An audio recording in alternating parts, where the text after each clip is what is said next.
Number 2, nano technology in medicine. ఇప్పుడు మరొక భవిష్యత్తు సైన్స్ చూద్దాం. నానో మెడిసిన్, నానో బాట్స్ అంటే ఏమిటి? మనిషి జుట్టు కన్నా 1000 రెట్లు చిన్న మిషన్. ఇది రక్తంలో ప్రయాణం చేస్తుంది. క్యాన్సర్ కి చికిత్స. నానో బాట్స్ నేరుగా క్యాన్సర్ సెల్స్ ని టార్గెట్ చేసి నాశనం చేస్తాయి, ఆరోగ్యకరమైన సెల్స్ కి హాని లేకుండా. Drug delivery. టాబ్లెట్ మింగకుండా నానో బాట్స్ రక్తంలో మందు సమస్య ఉన్న చోటుకే తీసుకెళ్తాయి. బ్లాక్ అయిన నర్వ్స్. గుండెలో ఫ్యాట్ బ్లాక్ ని తొలగించడం సాధ్యం చేస్తాయి. హాస్పిటల్లో సర్జరీ అవసరం లేకుండా నానో బాట్స్ పనిచేస్తాయి. మనిషి లైఫ్ ఈజీ అయిపోతుంది కదా. సైంటిస్టులు ఇప్పటికే ప్రయోగాలు మొదలు పెట్టారు.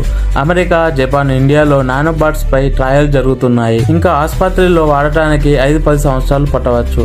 కానీ భవిష్యత్తులో డాక్టర్ల స్థానంలో నానో బాట్స్ పనిచేస్తాయని నిపుణులు చెబుతున్నారు. లాభాలు, ప్రమాదాలు. లాభాలు: పక్క ట్రీట్మెంట్, నొప్పి లేకపోవడం, త్వరగా కోలుకోవడం. ప్రమాదాలు: టెక్నాలజీ తప్పుగా వాడితే డేంజర్, ఖర్చు ఎక్కువ. కానీ ఒక్కసారి సక్సెస్ అయితే అన్ని ప్రాబ్లమ్స్ సాల్వ్ అయిపోతాయి. అందుకే digital human and nano technology రెండు కలిపి మనిషి జీవితాన్ని పూర్తిగా మార్చేస్తాయి.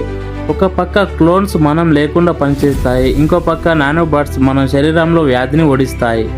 సైన్స్ ఇప్పుడు ఊహ కాదు, రేపటి నిజం. మరి మీరు చెప్పండి, భవిష్యత్తులో మీ ఏఐ క్లోన్ ని పనికి వాడతారా, లేదా నానో బాట్స్ ని మీకు ట్రీట్మెంట్ చేయడం ఓకే అంటారా? కామెంట్స్ లో చెప్పండి. మన ఛానల్ ని సబ్స్క్రైబ్ చేయండి.